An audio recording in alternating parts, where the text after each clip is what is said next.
William Pender. Here. Charles Sawtell. Here. Jeb Stewart. Yep. George Custer. Yep. George Pickett. Here.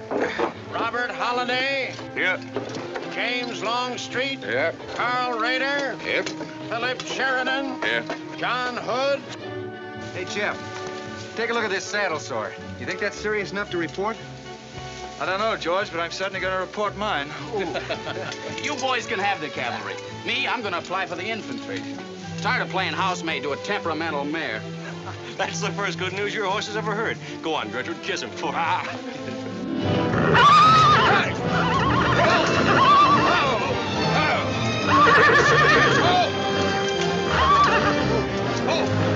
Stand still, you devil. Steady, boy. You weren't so hard-headed, you wouldn't hurt your mouth. I told you before we started you had that curb chain on too tight. It's not the first time you've cut his tongue. You ever try putting a curb on your tongue? No, nobody else ever tried it. I suppose it takes one of you Southerners to handle a horse. Well, at least we know how to harness them. They know how to harness Negroes down south, too, I hear. With a strap across their back. Come on. When are you going to take a punch at him? Too close to graduation. Besides, if I've waited 4 years, I guess I can wait another week. The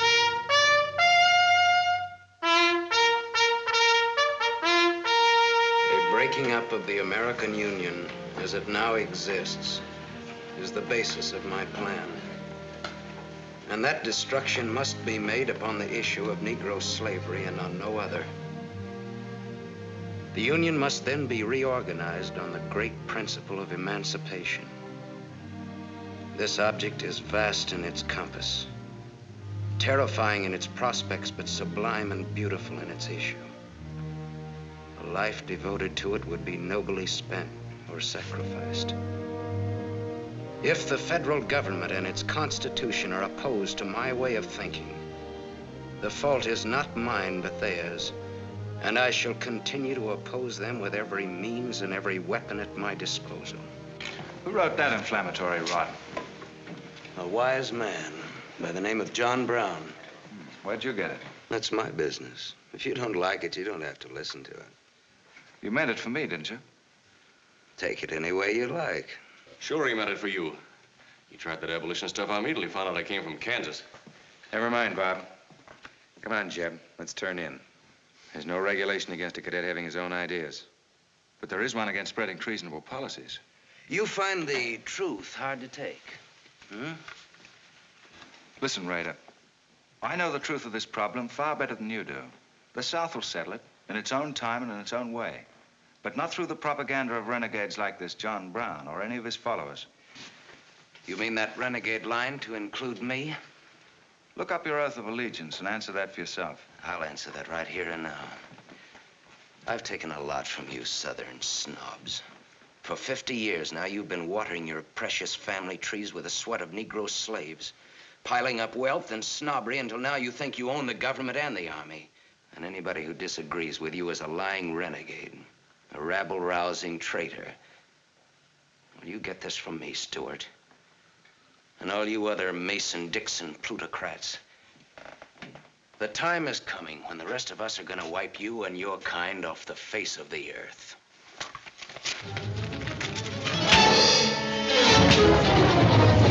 Jim, don't be a fool! No, let them fight it out! Hold it, Raider. Jim!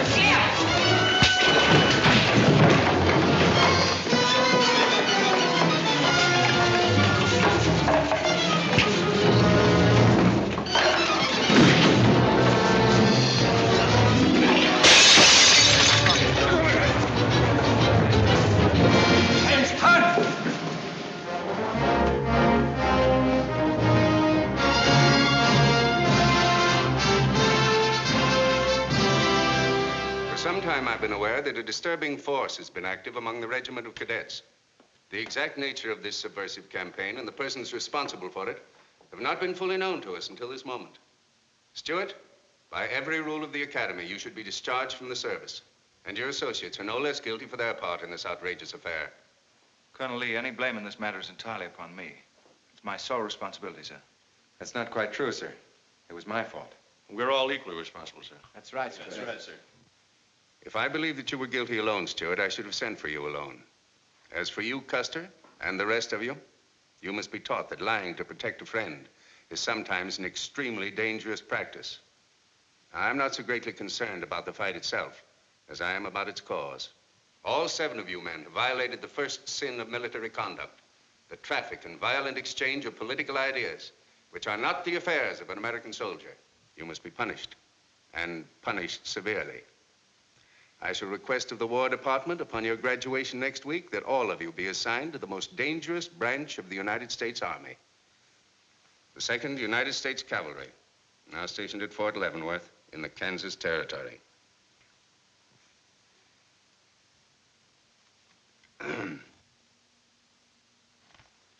That's all, gentlemen. You're dismissed.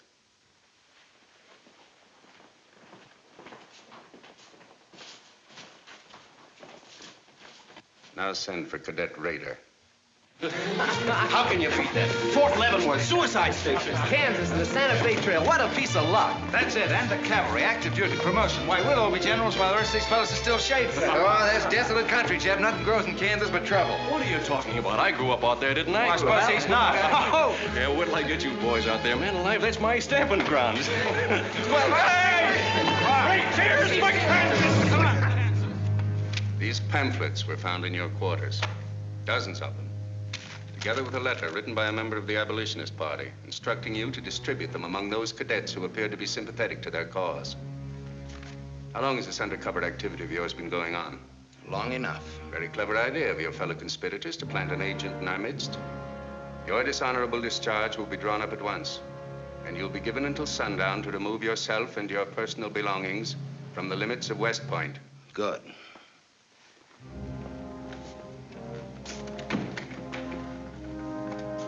And you can tell Mr. Stewart from me that he'd be smart to stay in the Army, right in the middle of it from now on.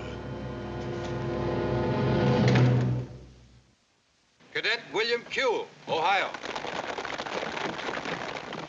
Cadet Martin Evans, Ohio. Cadet Armour Marlowe, New Jersey. Cadet George Custer, Ohio. Cadet James Longstreet, South Carolina. Cadet Philip Sheridan, New York. Cadet J.E.B. Stewart, Virginia. Cadet John Hood, Kentucky.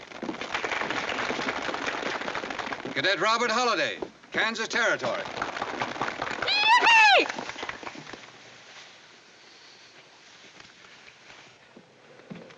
Cadet Jason Wood, Virginia. Cadet George Pickett, Virginia. My sister Kit. Thought 2 years in Boston would make a lady out of you. Kentucky. So did I. It just popped out. Cadet William Keel, Ohio. Cadet Robert Davis, New Jersey. It is now my great honor and privilege to introduce the Secretary of War of the United States of America, the Honorable Jefferson Davis. Officers and gentlemen of the class of 1854, their welcome guests and their very proud families, I'll not keep you separated very long, as I myself once sat in your place and endured an interminable address by a very tiresome general. But as a Secretary of War of this nation, I have a serious obligation towards each new officer of the Army before he enters into active service. And that obligation is to make clear and definite his responsibility to his government. We are a new nation among the powers of the world. Just 80 years ago, we were fighting desperately for our freedom, and we're still fighting to keep it. We are not yet a wealthy nation, except in spirit, and that unity of spirit is our greatest strength. You men have but one duty, one alone, America. With your unswerving loyalty and the grace of God, our nation shall have no fears for the future, and your lives will have been spent in the noblest of all causes, the defense of the rights of man.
Yep, it's a shame this tea kettle of yours doesn't go any further. What for? There ain't nothing to go to. There's half a nation out there, Cap. Someday I'll build a real railroad to open it up, clear to Santa Fe. For a man who made a fortune out of horses, you sure got a heap to learn. Hey, Cap, tell the boys to speed it up a little, will you? The last time I had to get out and help them chop wood for the engine. Well, the first time you rode with me, I had to change your diapers. Hey, Cap, where am I going? Looks like you're going to Hades. Just wanted to know. Bob's been telling us about that railroad to Santa Fe so long now, Mr. Holliday. Surprised to learn it hasn't even been built. Well, that's not our fault, Stuart. You can't build a railroad over blood-soaked ground like Kansas. Decent settlers won't use it. We're losing thousands of pioneers to the Oregon Trail. They circle right around us. We heard about the raid at Osawatomie last week. What is the true situation out here, sir? Well, Kansas is a territory and not a state. We're ready to join the Union, but the big question is whether we'll go in as a slave state or as a free state. On one side is most of Kansas pro-slavers, people who came from the South.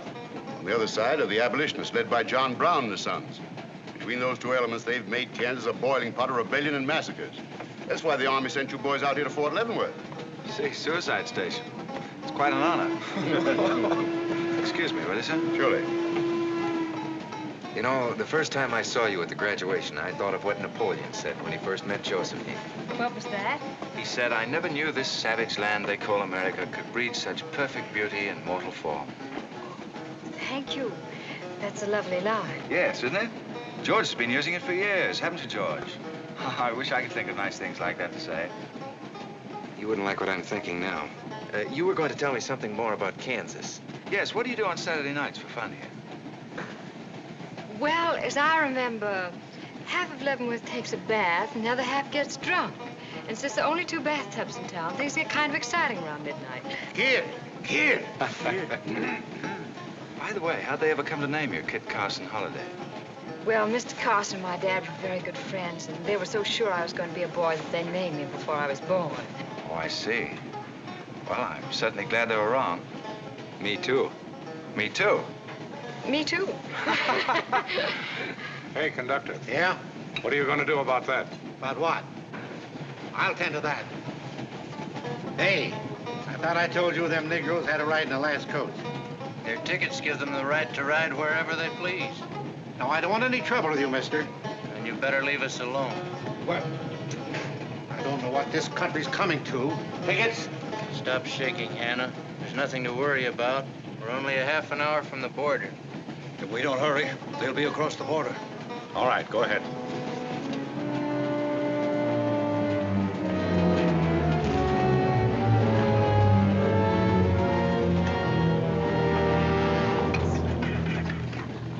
Where are you taking the Negroes?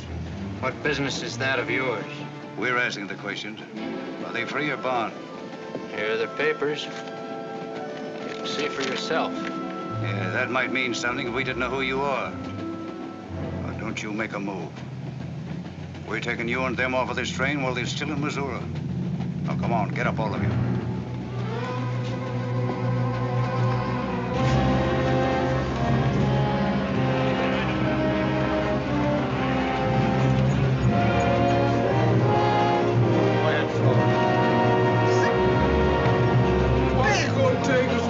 Brown, what they gonna do with us?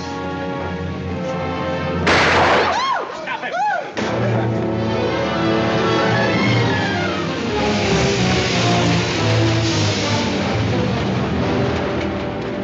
What do you know about this? There's the trouble. Negro slaves. He was trying to sneak them across the state line. I'll get that murdering Jayhawk over this if I have to hang for it. Who was it? Oliver Brown, one of John Brown's scurvy litter. Get than a doornail. Come on, you gay-eyed greenhorns. Give me a hand. There ain't no use spoiling the carpet. Come on, get him out of the way. Come on, Jeff. Now, don't get excited, everybody. Sit down, please. This is what they mean when they call it bloody Kansas. There'll never be any peace along the Santa Fe Trail while John Brown or any of his followers are alive.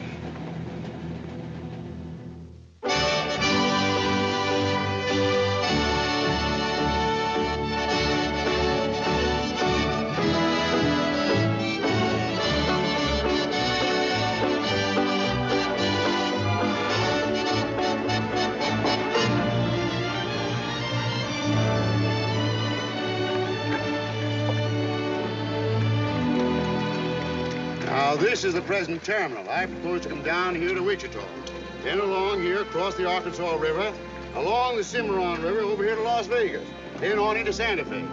Now, that'll be our first section of track from Leavenworth to Wichita, right over the trail. How soon do you figure to start? Well, the men back east say they're ready to put up the money as soon as we can prove that a railroad through Kansas is safe and will pay. Dad! Yes, kid? Where did you put the loading list? List? Gosh, I clean forgot to make one out. That's great. 98 tons of freight ready to roll and no orders for loading. How'd you run this business while I was away? That's why I sent you away, to show you what a skirt was. Look at your clothes. Look at the grease on your nose. What would your friends in Boston think of you now? Frankly, Dad, I don't much care. If you're going to keep your nose in a paper railway, I better keep mine in the family affairs. Tex! Wendy! Tex! Where are those ornery customers? What do they think they're getting paid for? Tex! Why didn't you tell me? Getting jealous, huh? Well, I didn't even see Lily when I said goodbye to her. Oh, now don't start lying to me, you double-crossing buzzard. I know you didn't buy that there looking glass to see your own ugly mug. I suppose you're figuring on wearing that female cinching belt. Wait till Lily sees what you brung her. She'll brain you if it ain't physical impossible. Why, you ignorant. Tex! Hey, you two! Where in the name of... Will you come here? Hello, Miss Kit. Hello, nothing. Are you gentlemen of leisure by any chance interested in employment? We lost our watch. Yeah, we didn't have no idea of time. I ought to give you both your time and throw you out. Where in thunder have you been? Well, you see, we had to buy these knickknacks. Well, we sort of got a gal in Santa Fe, Lily, Hofstadter, and what do you mean we? I'm engaged to her. Well, who ain't? You setting up housekeeping in Santa Fe, or is this just gilding the lily? Oh, she wanted us to fetch her one of them fancy French looking glasses. Ain't it pretty? What's your answer to that, Tex? What are you laughing at, you long-eared jackasses? Go on, get to work, both of you. Go on, jump to it. You better hide that thing or start wearing it.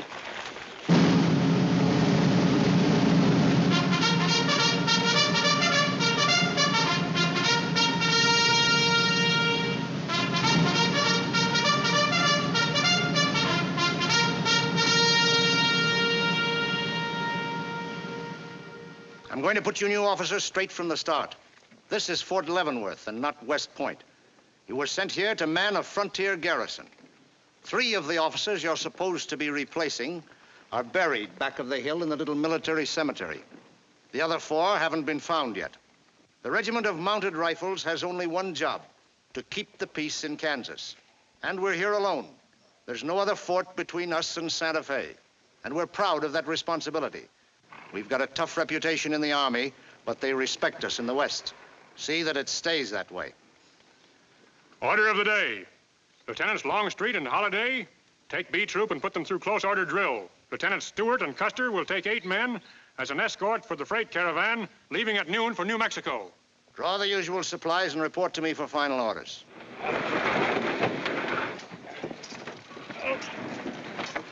Say, will you keep all those cases of Bibles near the tailboard? They're only going a short haul. We sure will. Let's go.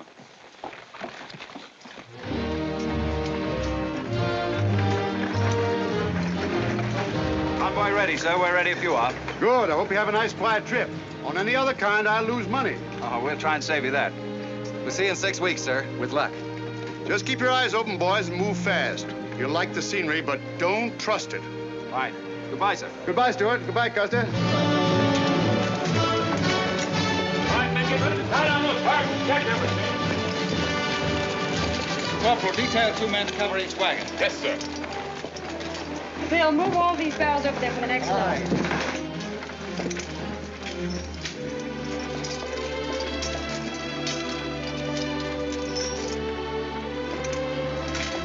Well, hey, looks like we both got the same idea. Looks that way. How are we going to work it? Here. I've got an idea. Let's draw for it. Fair enough. Right.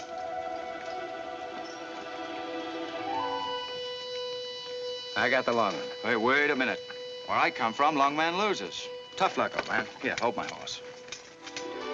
1 handbar, 1 seater, 7 and 8 is 15, 12 and 14 and... Why, Joe, there's something missing. Must be me. Hello. Hello, what are you doing here? Oh, playing nursemaid for those wagons. Should be the other way around. Oh, the convoy. That's a silly idea, Dad. He thinks that man John Brown's behind every bush. Well, it's not that I mind so much. It's being away from you for 6 weeks, just when we're getting started. Started? Where?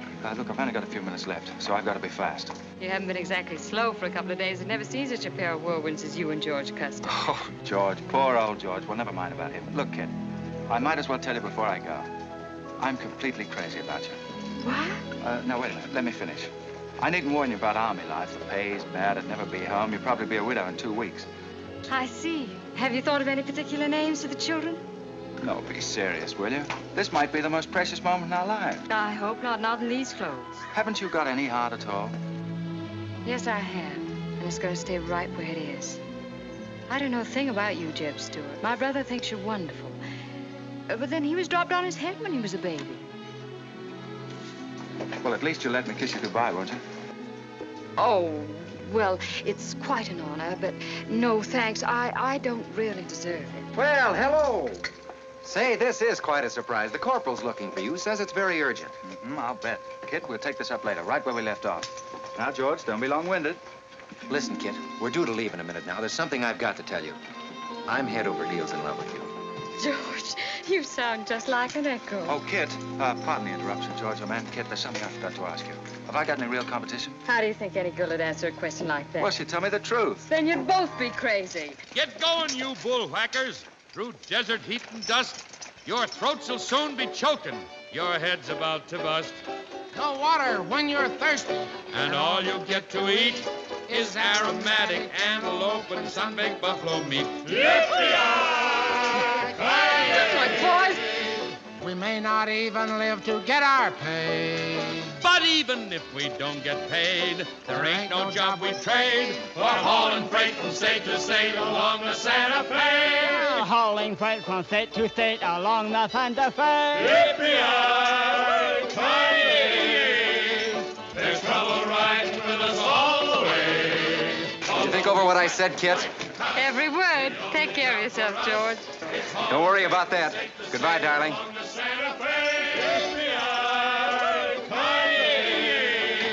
There's trouble riding with us all the way. Although we sweat and fight and cuss, the only job for us is hauling freight from state to state.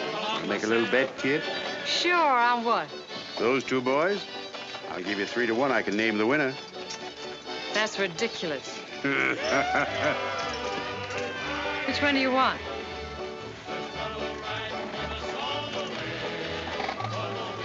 I'll take that bet. good. The only job for us is hauling freight from state to state along the Santa Fe.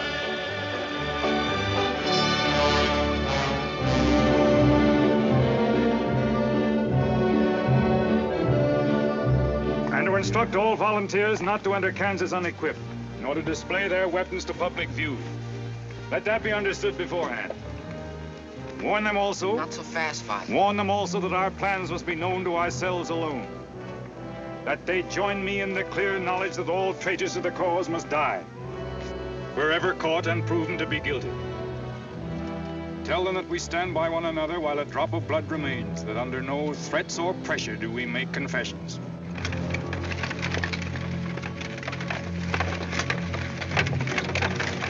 All right, that's our camp. I might as well tell you when you get this far, you don't turn back. You don't have to worry about us. We ain't the kind that quit. That's fine. Just see you keep it that way. Save all of us a lot of unpleasantness.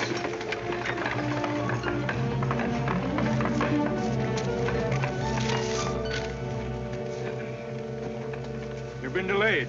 Was there trouble, Raider? No, sir. We had to detour when we got to the border. I picked these new men up in Palmyra. Volunteers, sir. They're the credentials. From Illinois. You've come a long way. And we'll go the rest of it. We came here to fight slavers. The sooner the better. That's good. We'll put you to work at once. Kid Spiller, look after these gentlemen. Fine. This way, boys. Show where water your horse. We've received the news we've been waiting for. We break camp, Raider. Yes, sir. Let's start tearing down these tents now.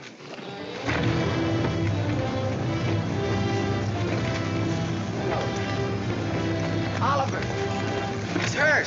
I'm all right. Where's Father? Father. What has happened to you? Where are the Negroes you were told to bring? A couple of pro-slavers tried to grab us on the train. I shot one of them and jumped off. You left 4 helpless people alone to save yourself. I had to do it, Father. It was me or them. You cowardly fool. In future, obey my instructions. We leave at once.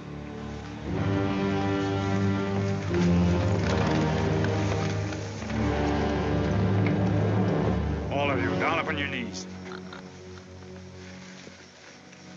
As once you sent the ravens to save Elijah, so now you have delivered into my hands the precious means of continuing thy holy work.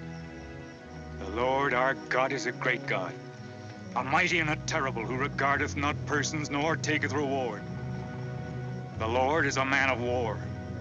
Thy right hand shall become glorious through power. Thy right hand, O God, shall dash in pieces the enemy.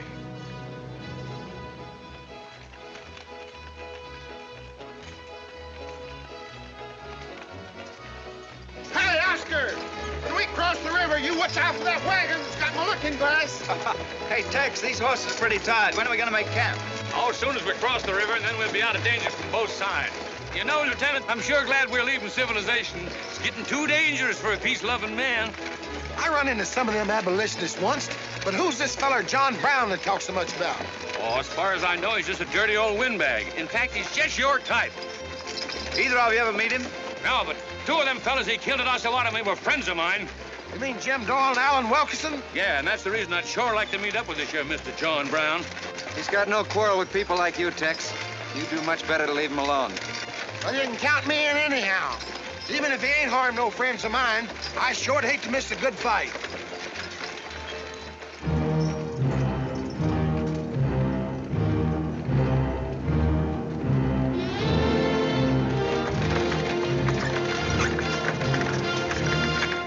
This is wrong, Father. We've never attacked a wagon train before. We aren't common highwaymen. You say we have a righteous cause, but this will bring the law down on us like a storm. We recognize no law but the law of God. You will do as I command.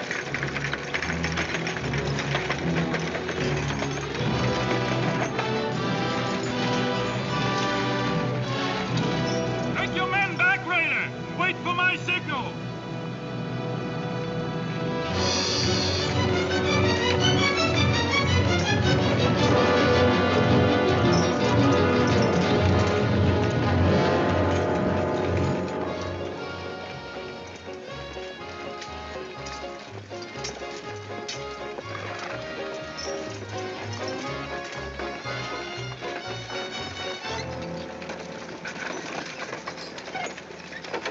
morning, strangers. Good morning. Are these Holiday's wagons? That's right, sir.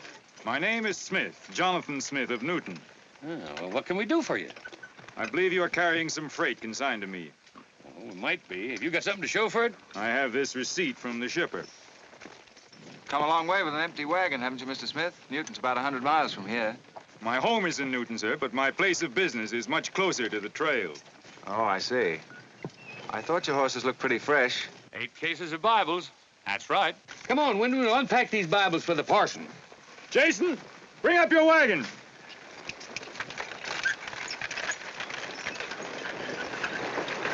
Get that pack down. I gotta get them Bibles unpacked for the parson. That's a funny thing. I've seen that fellow somewhere. It's the way it seems to me. It isn't the kind of a face you'd forget in a hurry. No. Wait a minute. I know. In some magazine, The Atlantic, I think. Well, then he's either from Boston or he's a missionary. No, it was something else.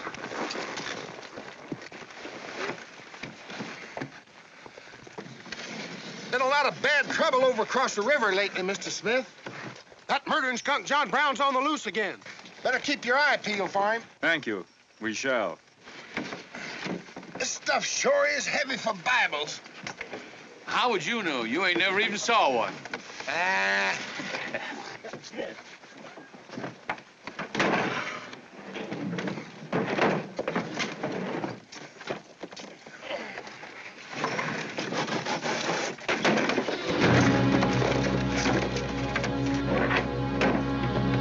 Just a minute. I'd like to see those Bibles. There you are. Put your hands up and keep them up.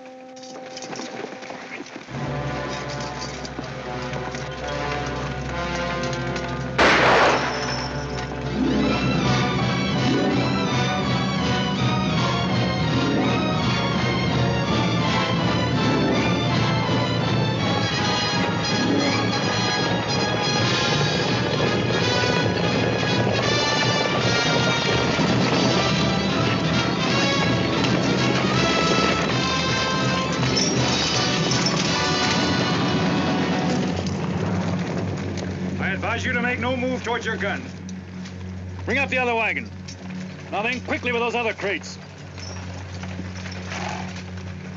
All right, get a move on there. Only the ones marked Bibles. Hey, Chip, look. Our friend Rader.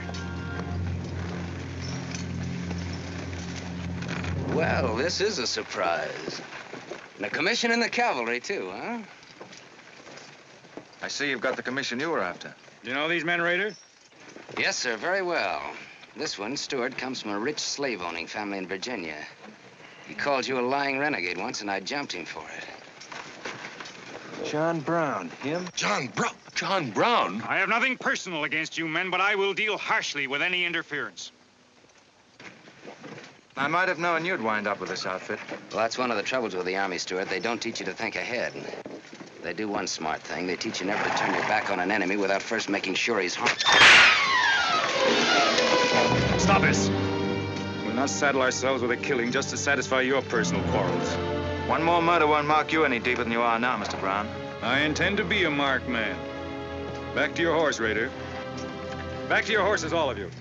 I've given you fair warning. You can keep your heads or lose them as you wish. Move on.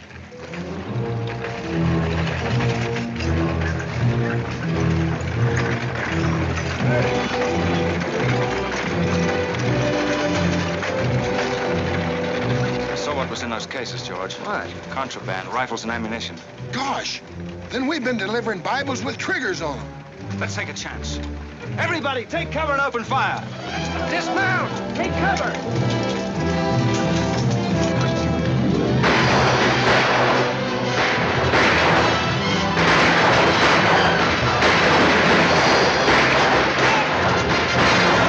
Cover the wagons and move back. We mustn't lose any more men.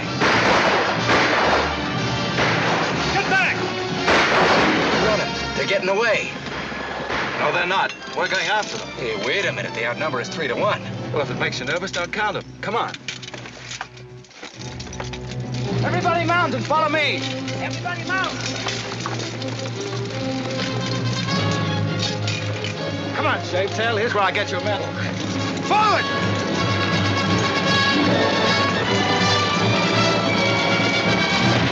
Get those wagons out of here!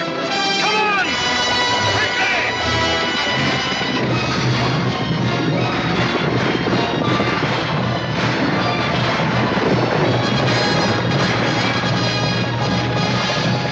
Use your whip, Jason! Use your whip!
I couldn't help it.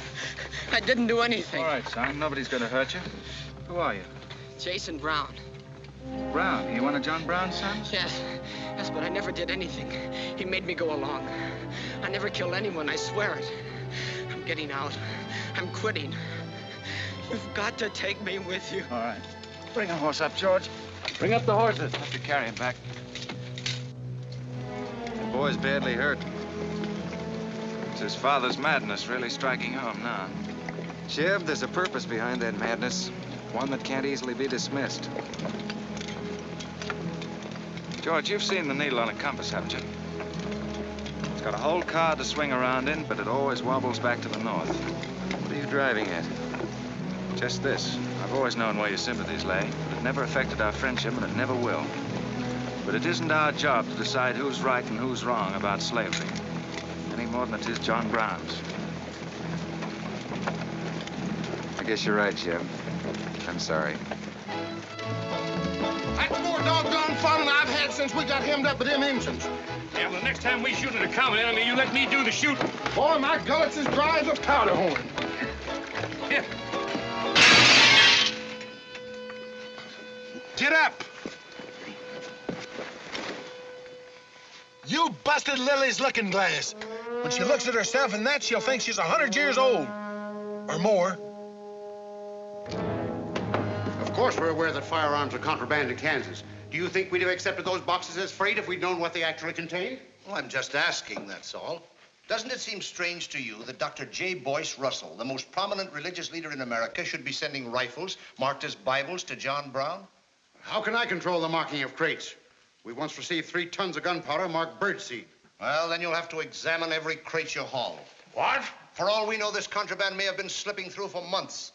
Jason, listen, son. You've got nothing to be afraid of if you'll be honest with us. Now, I want you to answer my question truthfully. Did your father ever mention this shipment of rifles when he discussed his plans? Not to me. He never confided in me. Just Fred and Oliver. Fred and Oliver? My brothers. Where are their headquarters? I don't know where they went.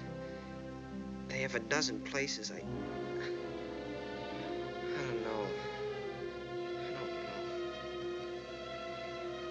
All right, kid. Don't worry about it.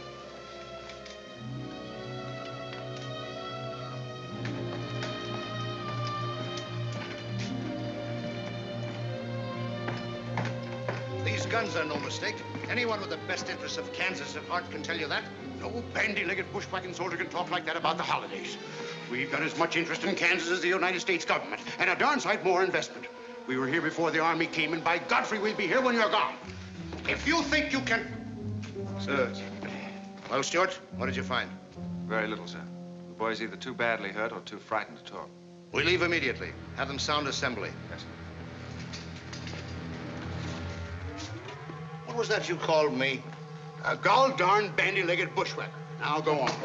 He says he talks with God at night.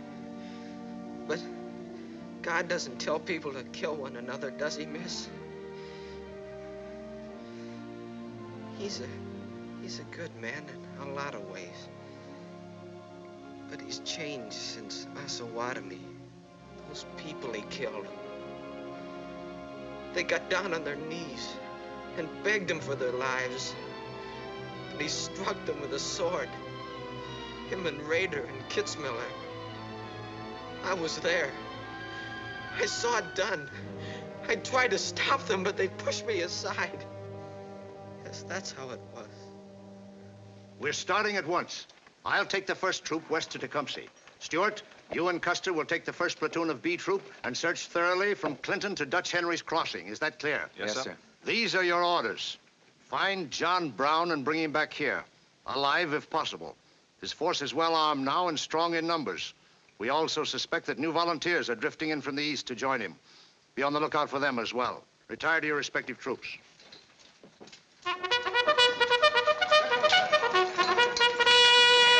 What's that?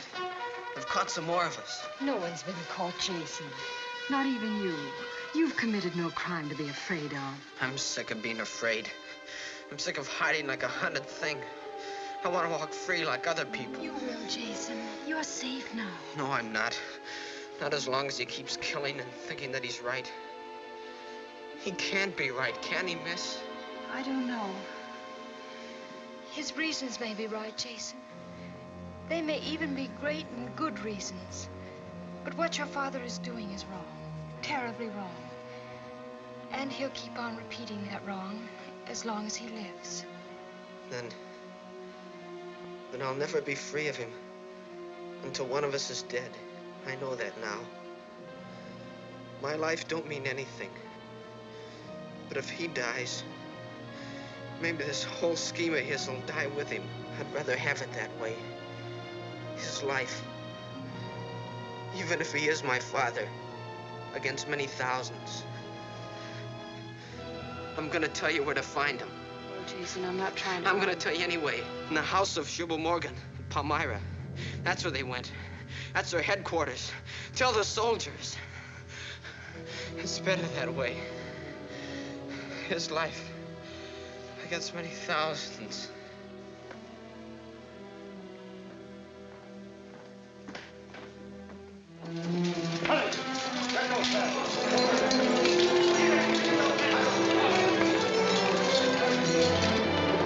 Jeb. Hello, darling. How is he? It's very serious. I left the doctor with him. Poor little Deb. Jeb, he told me everything. The whole nightmare of his 15 years, even the place where his father is now. He said he wanted me to tell the soldiers. Where? Palmyra, at the house of a man named Shubal Morgan. Shubal Morgan, Palmyra. I wonder if that's the truth. Jeb, I'm frightened. That boy is crippled for life. And that man on the train, he died for a principle. And a man killed him for a principle. One of them is wrong, but which one? Who knows the answer to that, kid? Everybody in America's trying to decide it. Yes, by words in the East and by guns in the West. But one day the words will turn into guns. Oh, Jeb, can't it be stopped now? Can't the slaves be freed before it's too late? It will be stopped when we hang John Brown. Then the South can settle our own problem without loss of pride at being forced into it by a bunch of fanatics. Jeb, what has pride got to do with human lives? Kid, the two things kind of come together down south. Can't pry them apart, not even with guns. I hope that's going to be the same way with us.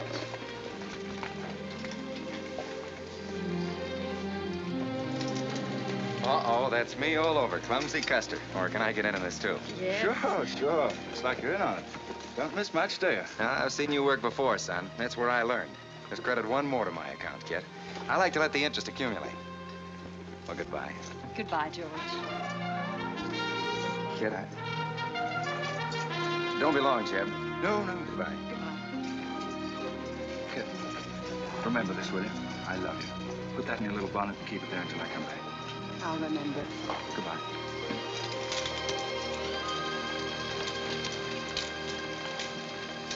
Hey, Lieutenant. Hello, boys. Hello, Lieutenant Jeb. Say, I want you to keep an eye on Kid for me while we're gone, will you? Heck no, we're going to hunt John Brown with you. What? Yeah, we come to join up. Who do we see? A couple of flat-footed rumputs like you in the Army? Why, you'd get lost. Boys, you better go home and sleep it off. So long.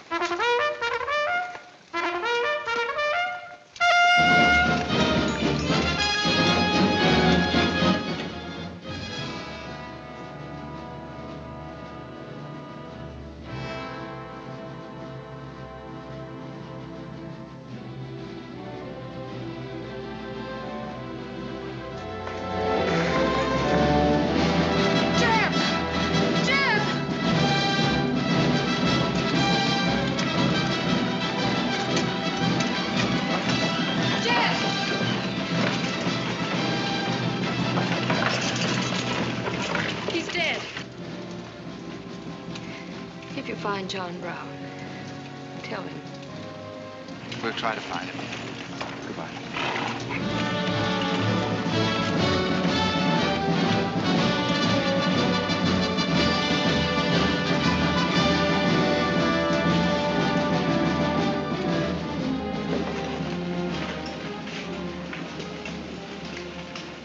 Kid, once when you were about this high, Tex Windy brought home a wolf cub with a broken back. You nursed it for weeks, but it finally died with its head in your lap. You cried for days, but it was just a wolf cub. It would probably have grown up to be a killer like its father.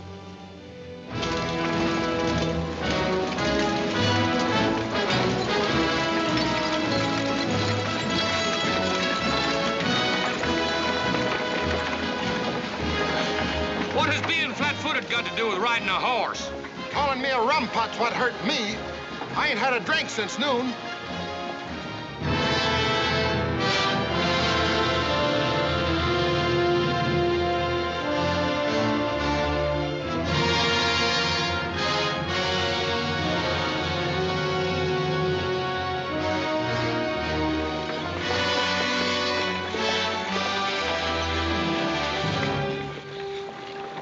All right, get the sledge.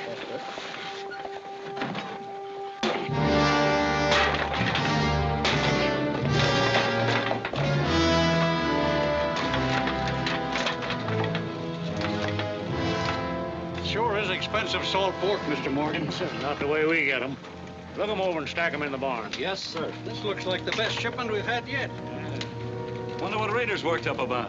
Him and the old man been arguing for an hour. Looks like another job for us if Rader thought of it. West Point education's a wonderful thing. Yeah, if you can collect on it. Yeah. I signed up because you promised to pay me. Trained this rabble gang of yours into a solid, fast-moving unit of fighters. Taught them how to use these new rifles, how to follow orders, and take a town in army fashion. But I haven't received a red cent in 3 months. Now, what about it? Mr. Rader, I enlisted you on the recommendation of friends in the East who said you would work for the cause. You've done your job well. I have no complaint up to now. But our plans are ahead of any personal greed. If you feel otherwise, you are free to get out. But you must decide here and now. I want only loyal men around me.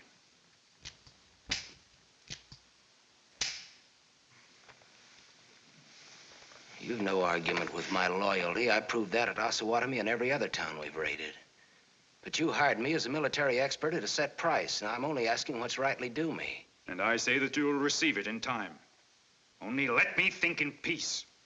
My son is a prisoner in the hands of our enemies. Even now, he may have a rope around his neck. An innocent boy who never fired a gun in anger in his life. While I stand here powerless to save him. All right, I'll wait. Well, what's our next move?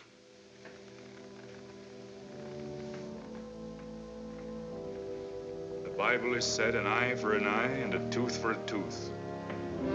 Tomorrow at daybreak, we will destroy Delaware Crossing.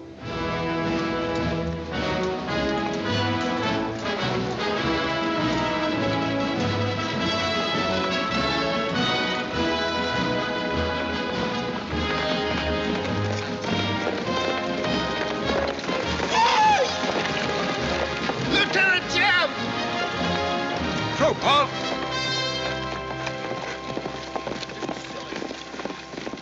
Well, what the... Well, the major sort of turned us down, too. But here we are, Lieutenant Jeb. What do you mean trailing us halfway across Kansas? Well, we don't want you to get lost. You see, I know every wrinkle of this here country just like my own face. Well, you're sure it's just as dirty? I've got a good mind to get a couple of mules and strap you on the back and send you home. A fine-looking pair of soldiers you make. Well, all we need is some of them pants and a cap. And then, of course, if some soldiers just our size gets killed, why... All right, get back to the end of the column. Go on before I get that mule. We don't have to obey no orders. Since we ain't in the Army. But we will. Yeah. Wait till Kid hears about this. She'll skin him alive. That's if they got any skin left.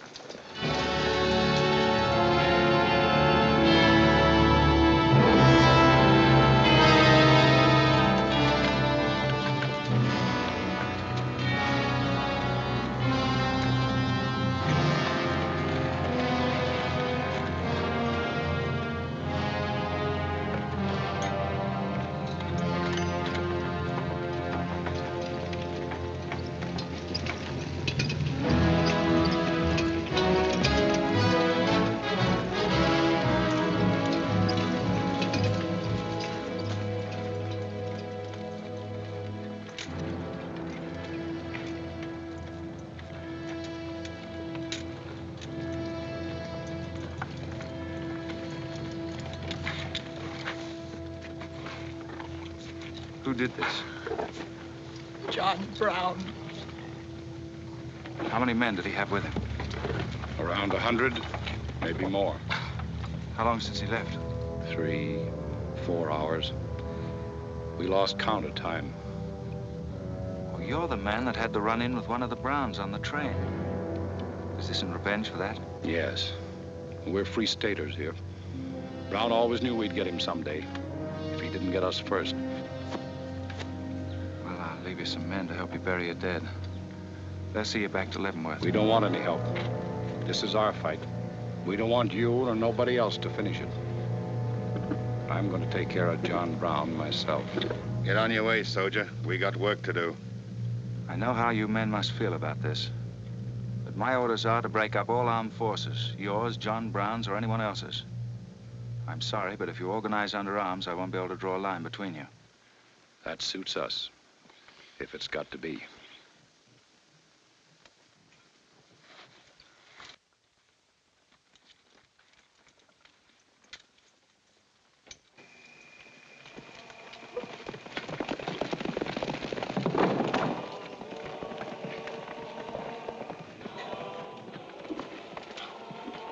What did you find out, Kitzmiller? A troop of cavalry from Fort Leavenworth are headed this way. Ignorant fools. Jubal, we're moving camp. Round up all your men. Get the wagons ready to roll. Just food and ammunition. We're traveling light and moving fast. What about the Negroes? We can't take all of them. We're not taking any of them.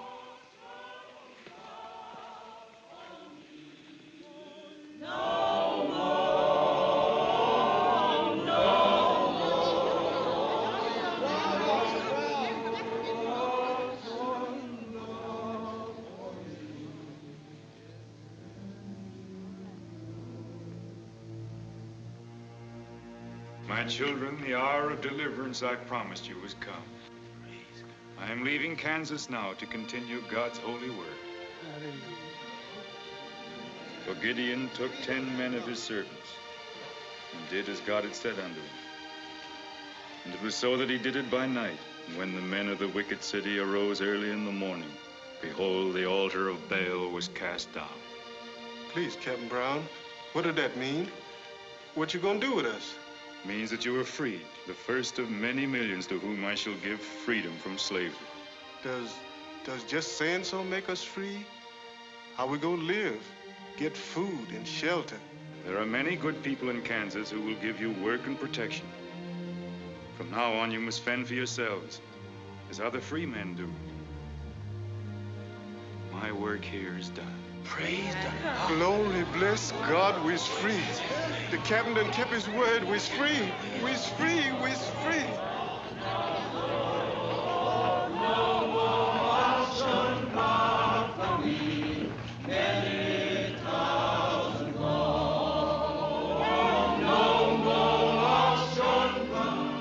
if John Brown has 100 men, we'd better send a runner back and bring up the rest of the troop.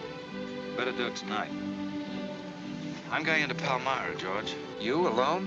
Don't be crazy, Jeb. That town's full of jayhawkers. They'd shoot you on sight. Well, I'll have to take a chance on that. I'm going to get some other clothes, take a couple of men, and go in and do some scouting. I'll try to send you back word. Good luck. Say, do you two fellas still want to join the Army? Huh? I've got a job for you. It's no picnic. It's pretty dangerous, but I think you're the fellas for it.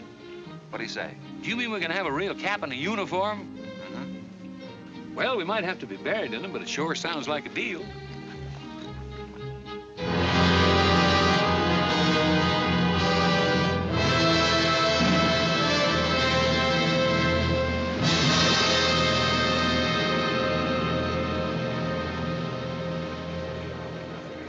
The law's got nothing to do with it. We came here to join John Brown because he's a leader and a fighter. The whole thing's going to be settled right here in Kansas. We came here to fight slavers, didn't we? The only way to fight them is with guns. They sure give you a good looking over in this here man's town. Yeah. I feel just like I was taking a bath in a bathtub without no sides on it. The only kind of a tub you ever was in. Say, who could I talk to in this kind of a town without arousing suspicion? The town barber. That's right. Anytime a barber can't talk to a stranger, he's liable to go crazy.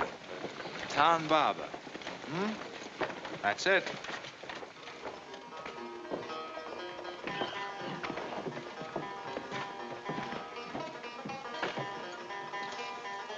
Howdy, boys. Howdy. Howdy.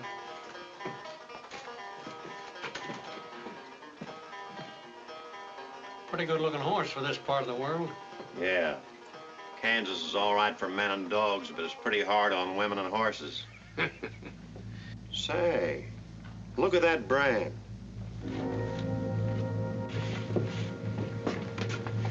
That's an army horse. Maybe just bought him from someone. No, they don't sell them. Nobody rides that brand but a soldier. You keep your eye on him till I get back.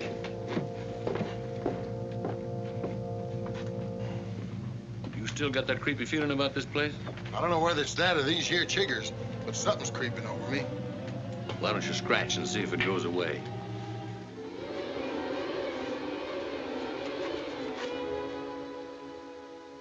Yeah, I reckon that is all it was. Say, I got it now. We was on the same train a couple of months ago when that fella got killed. You probably got me mixed up with somebody else. No, sirree. I never forget a face. Although I was a little drunk at the time. Well, they are. Fella you saw probably had two faces. Been in Palmyra long? Oh, just a couple of weeks. This ain't no time for barbers. The fellas that ain't trying to hide their faces for some reason or other are too mean to spend the money. Yes, I've heard you've got some pretty tough customers here. Tough, say. I'm afraid to shave half of them. I'm afraid they'll get up and cut my throat. Say, did you ever run across this famous, what's his name, John Brown? Sure, he came in here once. Strange-looking man with a hemp mark on his throat. Hemp mark? What's that? Oh, it's an old barber superstition. A little red line that runs all the way around here. Anybody born with that mark is bound to be hung. That's so. Say, I haven't got one, have I? Not yet. Maybe.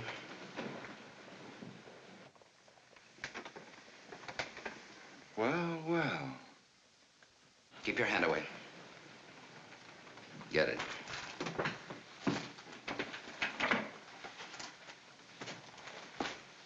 This was quite an idea, Stuart. You're coming in alone first to look around? Or is this one of your agents? I ain't never laid eyes on him before. I swear it. I don't know him from Adam. What were you up to? Well, it's your move. You figure it out. My next move is plain enough. Didn't they teach us how to handle spies when we caught them red-handed? Same treatment for renegades, wasn't it? When you catch them. This will make you quite a hero, Stuart. The class of '54 will turn out in a body for your funeral.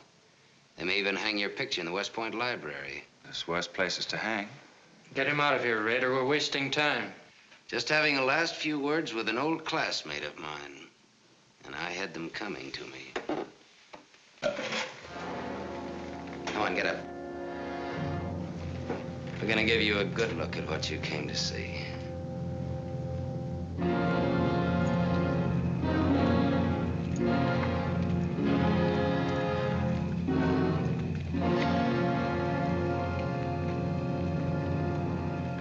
can't afford to take chances, sir. He was sent here as a spy. It's my advice to get rid of him. Let's string him up. Yes. And right away. What are we waiting for? What did you hope to achieve by coming alone to Palmyra? The Army has orders from Washington to bring you to trial. I hope that if I came face to face with you first, a lot of unnecessary bloodshed might be avoided for your men and mine. Were you innocent enough to think that I would surrender myself to you without a fight? I hope that you might consider yourself innocent enough to do that. Half of the people in America believe in your theory. A lot of them even condone your methods. That'll guarantee you a public trial. Fool. I'm not on trial, but the nation itself. Are you too stupid and blinded by a uniform to see what I see? A dark and evil curse laying all over this land. That's right. A carnal sin against God. Can only be wiped out in blood. But why in blood? The people of Virginia have considered a resolution to abolish slavery for a long time. They sense that it's a moral wrong. And the rest of the South will follow Virginia's example. All they ask is time. Time? Time? For 30 years, I've waited for the South to cleanse its soul of this crime. Since childhood, I have been possessed of the fire of correcting this wrong. I tried peaceful agitation. As God is my witness, I tried. Peaceful means failed long ago. Now I shall force a decision by bringing both sides into armed conflict. Letters, words, talk. The time has ended for that. Strength and action I wanted now. Not a voice crying in the wilderness, but a David armed with the power and the glory. David had a son, hadn't he? A son?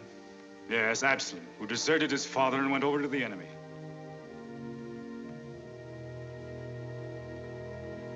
What are you trying to tell me, Stuart? And Absalom died because he feared his father. Jason is dead. So be it. My son has paid for the sins of this world with his life, as once did the Son of God. It shall not be in vain. Whether you kill me or not, the Army will crush you all in the end. My advice to you is to find peace with your Maker.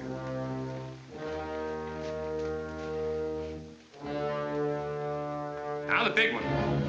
Sit down. I never liked barbers nohow. Now spill out, you little big rum weasel. I'll cut your throat. Where'd he go? I swear I don't know, boys. I think, well, they were taken out that way. Who took him? The three fellas. One of them was Oliver Brown. Do you see this razor?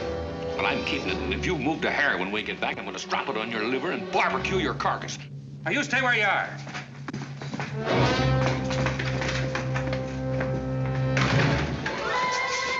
Back east for me.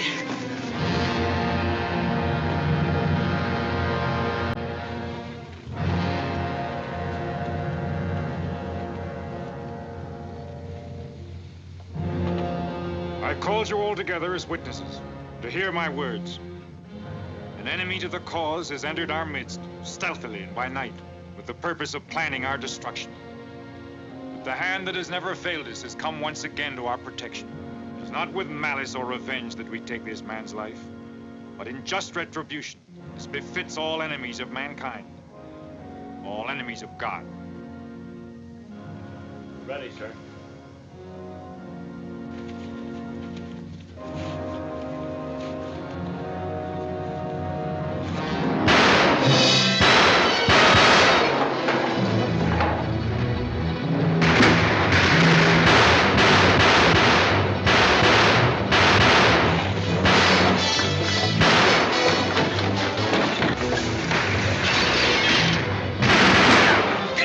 Get back! Look, watch that door!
there if you don't want to get killed.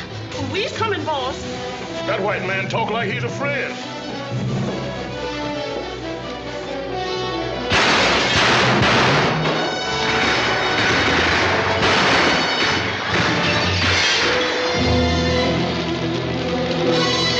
Oh, mercy, boss. Look at here. Get the bag, quick.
Now him. You want to fight on, John? As long as breath is in me. Sound the charge!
After them, George. Don't let them get away.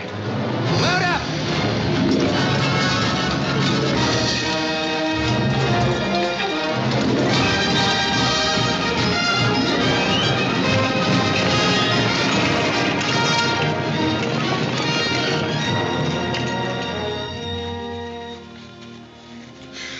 Ouch, that's too tight, Mammy. Don't tell me how to do this, boy. I've been wrapping white folks all my life.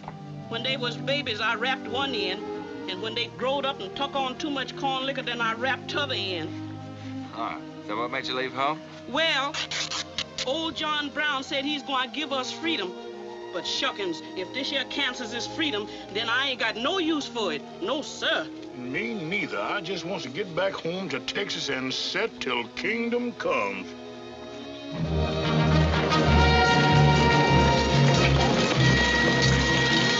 Dismount! Fall out!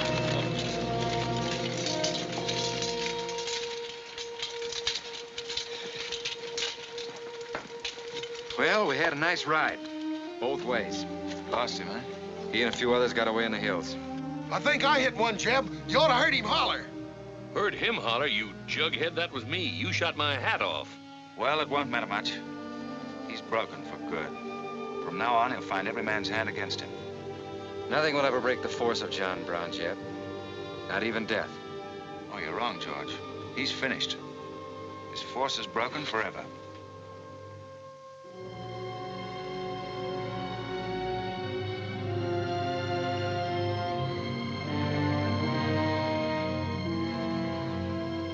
Why hast thou afflicted thy servant, O Lord? Wherefore do I not find favor with thee?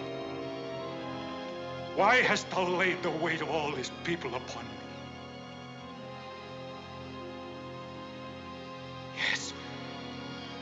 This is a sign for which I have waited, O Lord. This is your command, the burning bush.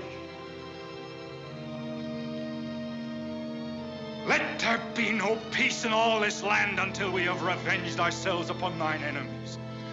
As once you smote the Philistines, smite now the fury of thy wrath upon these blind, misbegotten fools. And I shall be thy right hand. I, John Brown, shall be the sword of Jehovah.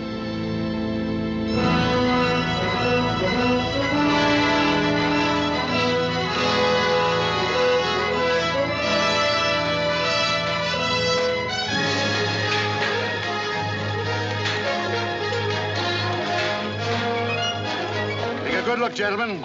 The beginning of the railroad to Santa Fe. These rails are going to stretch their way right across the old trail, right over Kansas, down into the territory of New Mexico. Someday we can tell our grandchildren that we opened the doors of America to the great Southwest. Won't we, kid?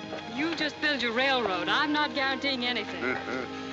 Yep, the end of John Brown was our beginning. Maybe it'll cost a lot more blood and grief, but it's going to be worth it. Dad, can I ring the bell on the first train? Yep, and blow the whistle. That'll be a day you can live for, kid. Won't it?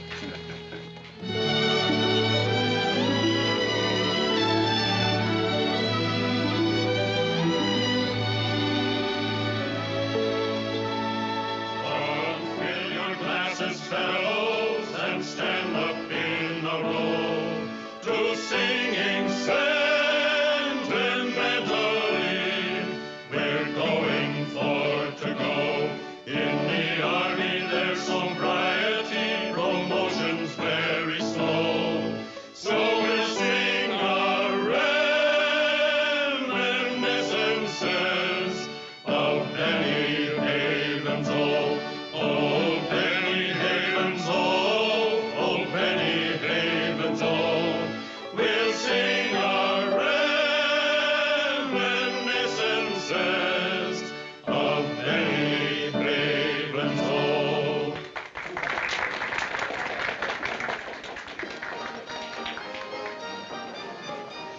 Congratulations, boys. Thanks, sir. That was excellent. I didn't recognize the song. Where does it come from? It's an old army song, a farewell. These young men have all been promoted and are ordered back to Washington. That's splendid. You lucky devils. I had to wait 10 years for my captaincy, and I also followed tradition by proposing to my wife the same night. Wouldn't you like some refreshment? Yes, I would. Splendid idea. Well, I think I'll run down to the stable. Horse threw a shoe this morning. I'll see you later. I'll go with you. Maybe I can find it.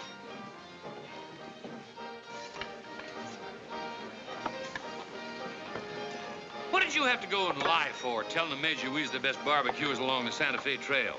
I just mentioned it sort of casual. How'd I know he's gonna take us up on it? Wait till he starts eating this. He won't take us up, he'll take us up and out. You think it's gonna be hard chewing, Tex? Well, I don't know. I still got a hunch. We should have skinned it first. We took the horns off of it, didn't we? What is it, Captain's pay, Jeb? $38? 40. 40 a month. Say, that's enough to get... Go on, get what? Well, you know, this and that. What are you planning to do with your extra pay?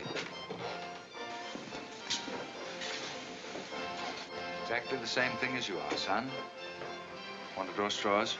Not this time. This means too much. Well, how are we going to handle it then? Take turns? I don't trust you southern boys in the moonlight. All right. Let's ask her together.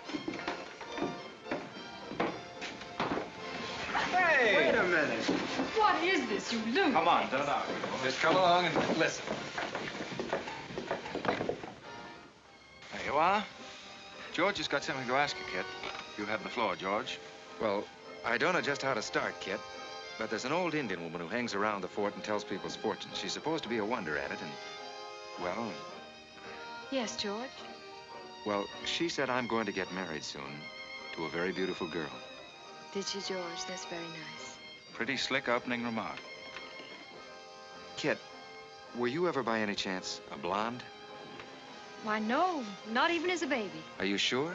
This old woman's never been wrong before. Absolutely sure. Well, maybe she's still right. There's a whole lot of beautiful blondes in the world, George. Let's ask her. Let's. Wait a minute. Kit, are you in love with him and not with me? I guess I am, George. You gonna marry him? Oh, wait a minute. I can handle this proposal from now, son. Kid, you really mean that? You haven't asked me anything yet. I wonder if I said the wrong thing. Couldn't have been more perfect. Now, where's that Indian?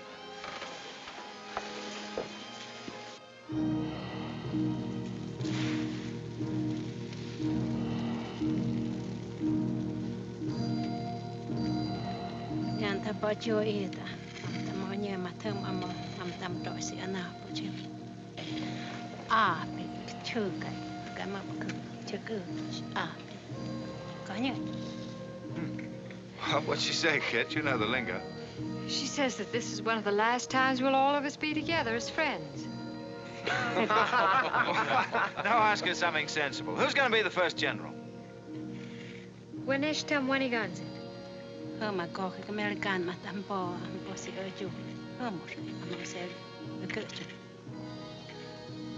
She says that one day you'll all be famous men, great in battle, but bitter enemies. What? Pickett, Hood, Custer, Sheridan, Longstreet, and me, enemies? Now I know she's crazy. Where'd you ever pick up this old figure, George? I can tell better fortunes than that with tea leaves. Well, we might as well get our money's worth. Ask her what we're going to fight about. Yeah, who's going to start it? Weganesh wanji mi godwad.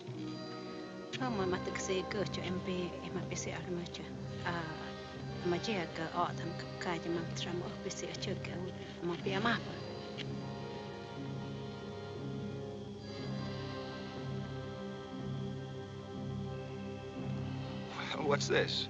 Too ridiculous to tell? She says the fight has already started.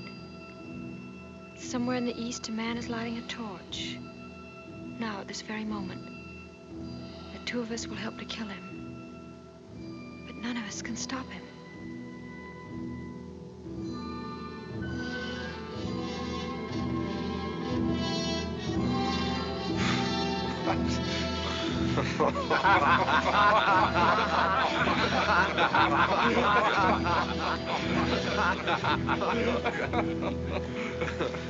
Here is where I would attack first. The arsenal at Harper's Ferry. Give me only 100 good men, Dr. Russell. Well-armed and God-fearing men who believe in the cause. I will lead them through Virginia. Rouse the thousands of discontented slaves who will flock to join us. Then sweep down through the South, through the Carolinas, Georgia, Alabama, Mississippi. Then, with the entire nation in a state of chaos, we can dictate our own terms. Have you considered the Army, Captain Brown? Surely they'll be after you in full force within a few hours after you first attack. Let them come, Dr. Russell. Let them try to stop me. I've studied that country for years. It's full of good hiding places, natural forts where large forces of brave men can defy pursuit indefinitely. Mr. Rader will go ahead of us and scout the town. Yes, sir. With his knowledge of military methods and our great advantage of surprise, we can outwit the Army at every turn. Captain Brown, this plan of yours is mad. Worse than mad. It's high treason. Such a brazen attack would lead to civil war. Exactly. That is exactly what I want. Is it your wish, then, to destroy the Union? My answer to that is yes. To the devil with the Union. We've got to fight sometime. It might as well be now. Gentlemen, I came here to Boston at great personal risk. There's a price on my head of $10,000, so my time is precious. You've given me much help and encouragement up to now. But all that we have done in Kansas and elsewhere will be wasted unless you see it through to the glorious end.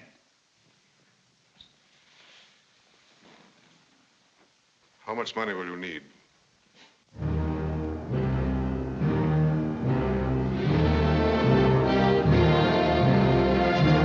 We now possess the guns, ammunition, tanks, a complete store of supplies. The place and the hour are set. Harper's Ferry, daybreak, Monday, October the 16th. We will strike with two forces, suddenly with complete surprise, and then move rapidly through Virginia. You men all know what will be demanded of you. Yes, we're with you, Captain. It's Rader. He made good time.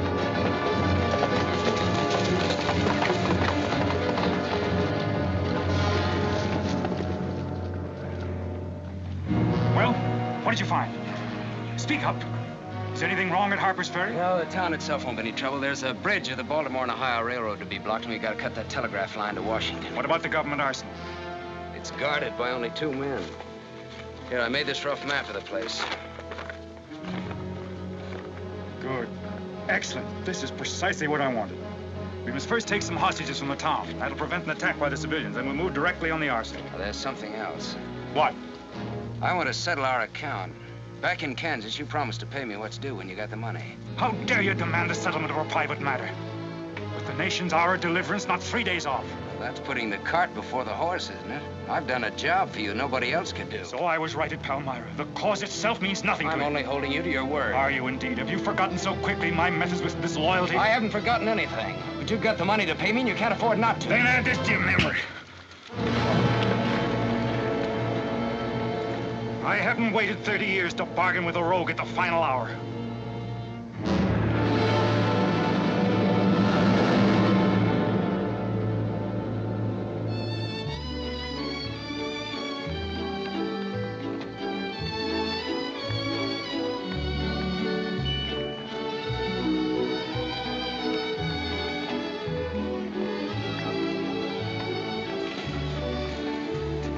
Hiya. This is the kind of army life I like. Did you ever see me waltz? I've heard of it, but this ain't no Santa Fe shakedown. Hold it. You in high society now. Come on. May I have the invitations, please, gentlemen? What's them? Them's them little white cards. We ain't got no invitations, Joe. Can't we get in on our uniforms? No, sir. Not unless you wants to go right out on them again. Oh, we're the fellows who cleaned up Kansas. Ain't you ever heard of us? Sorry, sir, but we don't need no cleaning. Good evening.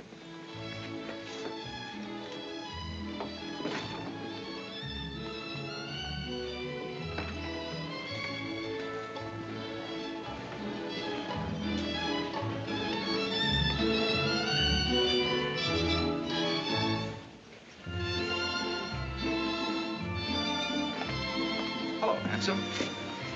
Oh, hi, Chip. My, you're a dream tonight. How's the party? I don't know. She hasn't come out yet. Who are you waiting for? Oh, a friend of mine promised me a surprise tonight. A night I'd remember the rest of my life. Yeah? You don't know any girl here but Kit, you know. I'm not talking. Maybe you don't rate quite as high as you think you do, Captain Stewart. Hello, Kit. You look wonderful. Thank you. Say, George was just telling me you promised him the biggest night of his life. Where do I come in? You don't. I'm very fond of George. Thank you, Kit. I haven't told you this, but we have a deep understanding. Wait a minute, Kit. Are you serious? What is this? I'm going to take care of George for the rest of his life. Kit! That is, he's the man I think he is. Oh, Kit, I have my faults, but I can be as faithful and loyal as any man that ever lived. We'll soon see. Now wait here, both of you. Tough luck, son. I guess we can't all have charm and good looks, too. Custer, I hope you're joking, or you're not going to have either. Oh, don't take it so hard. I mean, this is something that could happen to the public. Charlotte, I want you to meet Captain Custer and Captain Stewart. This is Charlotte Davis. We were schoolmates together in Boston. It's a pleasure, Miss Davis. Thank you, Captain. Oh, yes, indeed. A great pleasure. I've heard so much about you, Captain Custer. Me? Mm-hmm. Well, well, that is, well, that is, Shall we dance, Jim? Yes, of course. Who is she? That's the blonde. The one that George was promised by old Sit in the Mud. Oh, I see. Well, it's pretty nice. Don't you think? Left wheel. Company. Halt. Present. Arms. Prepare to scoop.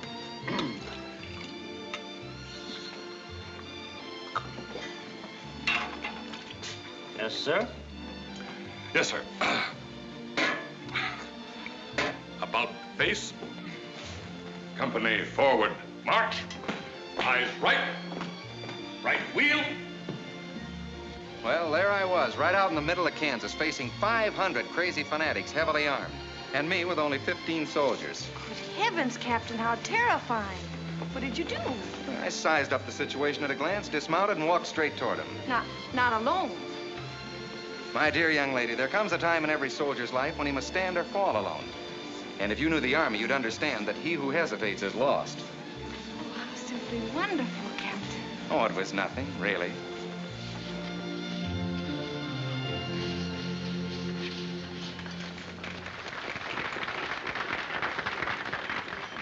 Will you come and meet my father, Captain? I'd be delighted. Is he in the government service?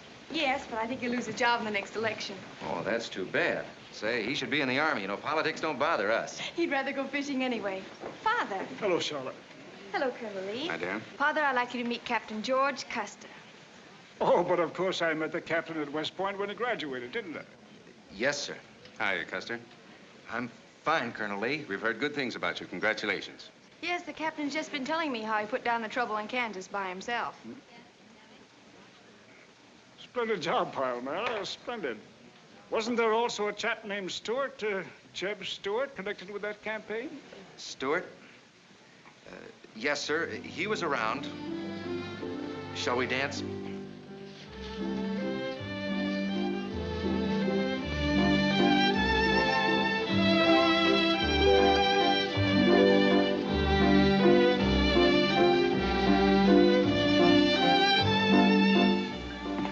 Left turn. About face. March.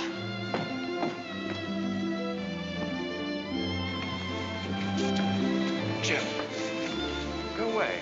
You've danced with your sister once already. I don't want her. I want you. Come on. Here, you can't leave me stranded alone in the middle of a ballroom. Quiet, spread. Phil, take over this detail, will you? Oh, man. Are you drunk? Well, if I'm not, I ought to be. I've just seen enough to knock anybody down. What are you talking about? An old friend of yours is outside, and he asked me to bring you to him.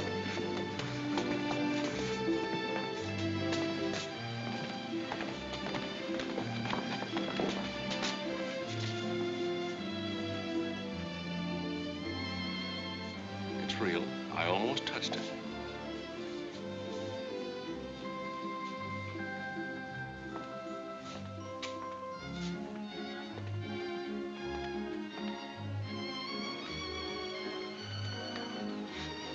What are you doing here? I came to find you. I know what you think of me, Stewart, that I'm no good. Well, maybe you're right. But maybe I've got something to tell you that'll change your opinion. You'll have a hard time doing that. Suppose I told you that I left John Brown 3 hours ago with a well-armed force of men, not very many miles from where we're standing. I'd say you were out of your mind. All set to strike at Harper's Ferry on the Maryland-Virginia line sometime tonight. With reinforcements of over 1,200 men expected before daybreak from Pennsylvania. Brown plans to arouse the slaves. First in Virginia and then throughout the South in open rebellion. The telegraph wires will be cut and he'll block the railroad. And then at daybreak, they rush the arsenal. Take thousands of weapons with the idea of arming the Negroes. Well, that's the situation, gentlemen, move for move. I don't know, you may be able to get there ahead of them, but if you do, you've got to move fast. Tonight. It's fantastic. Our Secret Service has reported John Brown to be out of the country. Well, I ought to know where he is. I've been with him every day and every mile since we left Kansas. Then why have you informed on him? Don't forget, Colonel, I was in the service once. I was young and I made a mistake. I didn't know that then, but I do now. I guess some of the things we learned at West Point stay on inside of us a lot deeper than we realize. Anyway, I couldn't stand by and see my country torn apart by a madman like Brown. I had to come here. This was something a lot bigger than myself. Couldn't have been the size of the reward you'll get for turning him in, could it? I said why I came here, and that's the truth. But I am entitled to any reward. I'm even willing to go back there and rejoin him tonight, just in case he gets suspicious or changes his plans.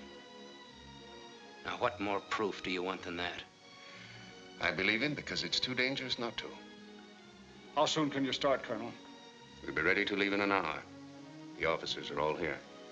Call them at once and proceed with all speed to Harper's Ferry.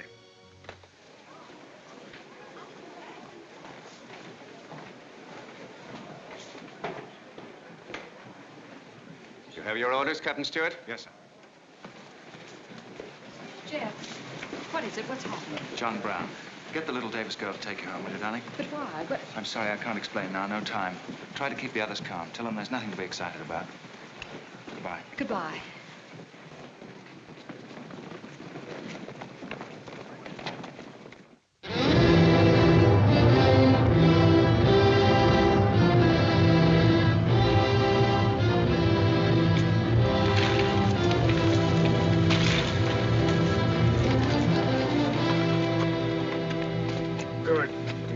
worry on that score. You say no train is due until well after daybreak? No, sir, not until 8 o'clock. I rode within 10 miles of Washington to make sure. What kept you so long? I had to take a side road both ways. Schubel, Townsley, get your men, block the railroad bridge.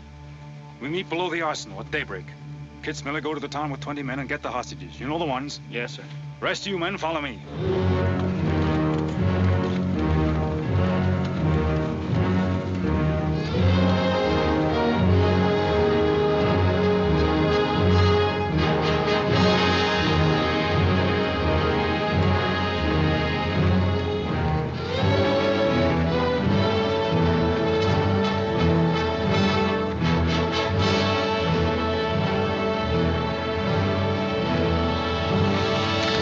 Drop your guns.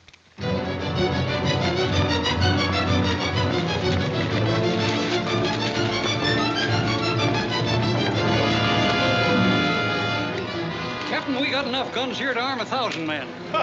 Plenty of powder and bullets. Stack those guns and ammunition near the door, ready to haul. Hurry up, boys. Get them out there. The men from Pennsylvania will be here within the hour. Well, this isn't an arsenal. It's a fortress. We could stand off the whole army here. What about the prisoners, Captain? What is the meaning of this outrage? Why have you broken into our homes and dragged us here? Who are you? I am John Brown of Kansas. John Brown? You are prisoners of the provisional government of the United States. If the citizens of Harper's Ferry attempt any interference, I shall use you as I see fit. Otherwise, you will be peacefully released when we depart. We must adhere to our schedule to the precise minute. We will leave here at 10 o'clock. By nightfall, we should be 35 miles into Virginia. What about the men from Pennsylvania, sir? If they're late in arriving, we cannot wait. Wouldn't that be taking a long chance? No word of us can leak out until tomorrow, maybe even 2 or 3 days, and then we'd be 1,500 men. I don't see that there's any reason to hurry. That sounds sensible. I disagree. I'm anxious to get out of here, and time is our most valuable weapon. You're in command, sir. But that's been the fatal mistake to many an expedition. My advice is to wait.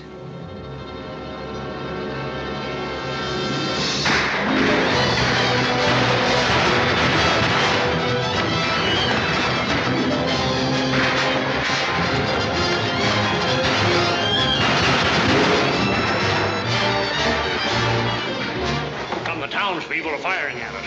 Just a handful of them with old shotguns. We can clean them out in 5 minutes. Idiots.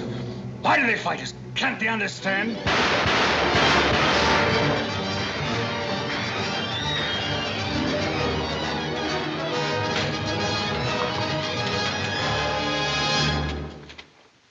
What is your name?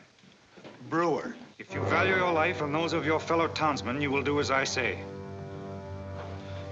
Yes.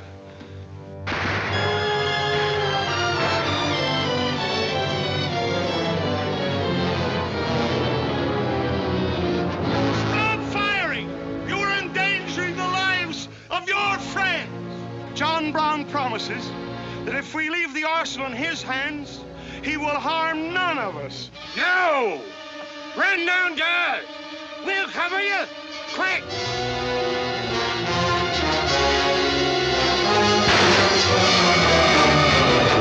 Stupid cattle! Can't they understand we're here in a righteous cause? Their interests are also ours, the good of the whole nation.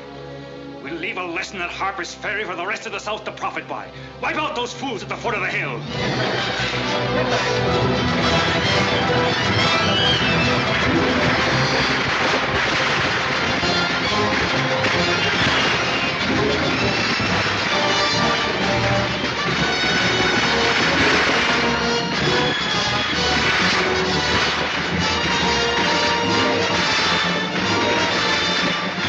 He's firing!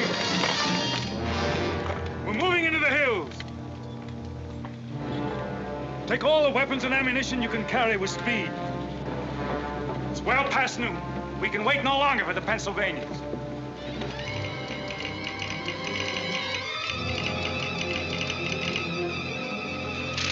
"18 citizens of Harper's Ferry killed, 33 wounded by John Brown's invaders in open rebellion." It's from the 2nd Force at Frederick, Maryland. The road to Harper's Ferry is blocked, unable to get through. Jefferson Guards and the Winchesters under Lee's command passed through Upperville an hour ago. They will be the first to arrive at the ferry.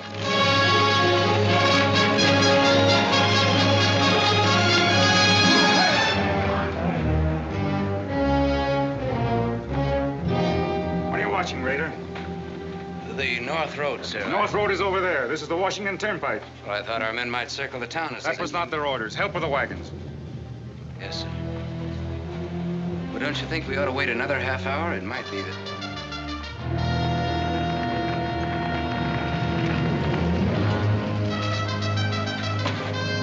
Every man inside! Bolt the doors! And the loophole!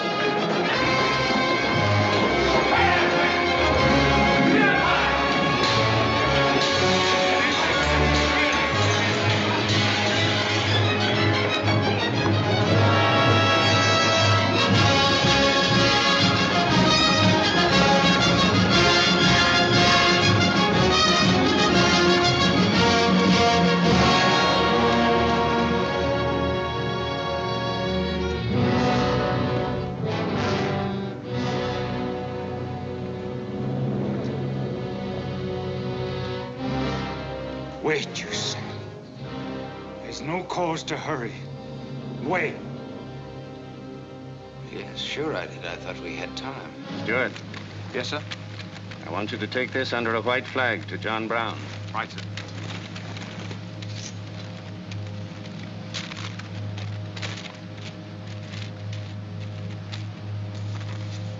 There's to be no parley.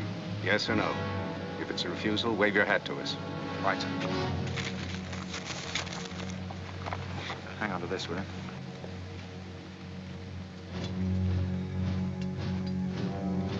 Captain Brown, they're coming up the road with a flag of truce.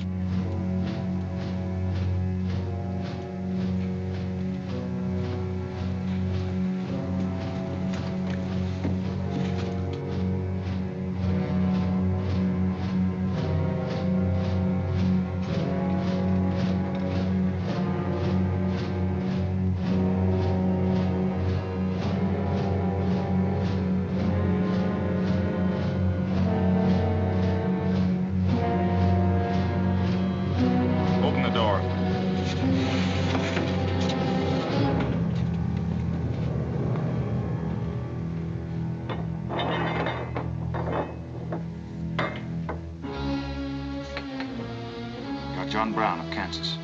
I am. We've met before, I think. And thanks to Mr. Raider, we now meet again.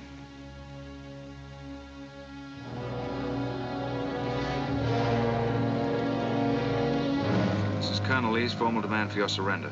Once more, sir, you overrate your strength in supposing that I can be taken against my will. That's your final answer? It is. We prefer to die here.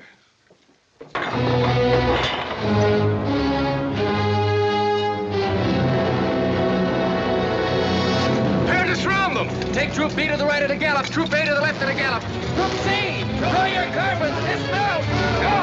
Forward at a gallop! Follow!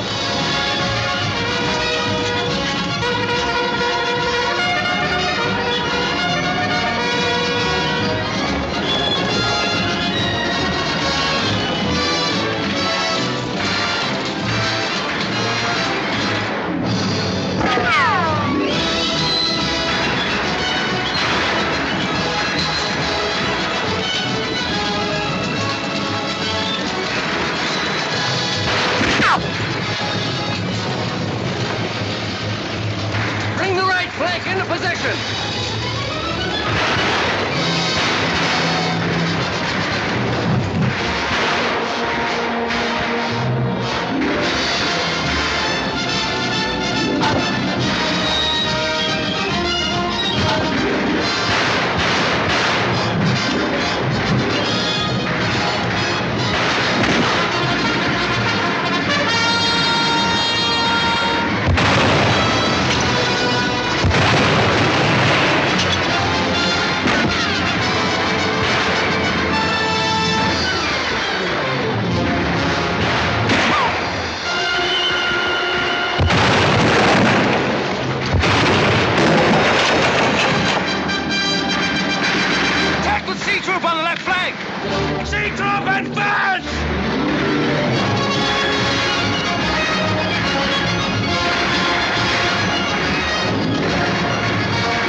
Wallis betrayed him for a handful of silver.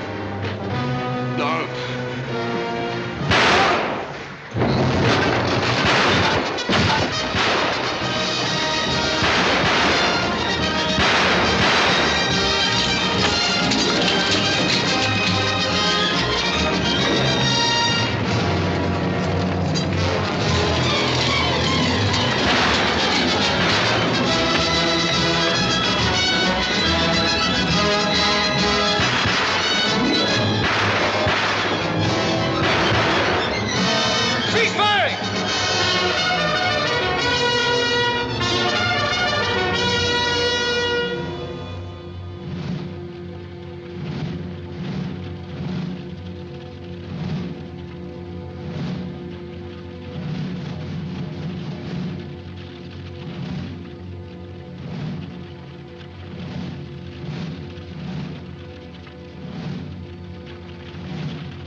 He was born for this.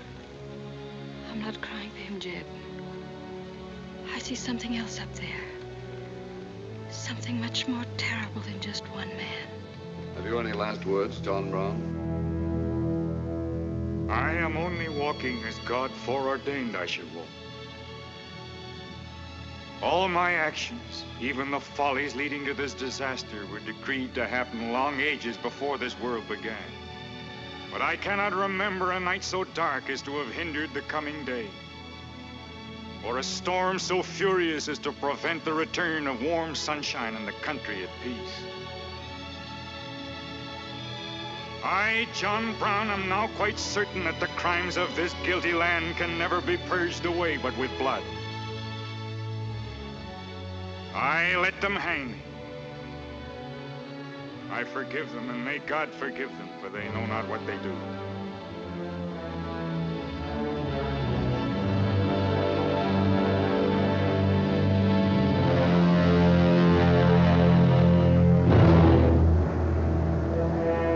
So perish all such enemies of the Union, all such foes of the human race.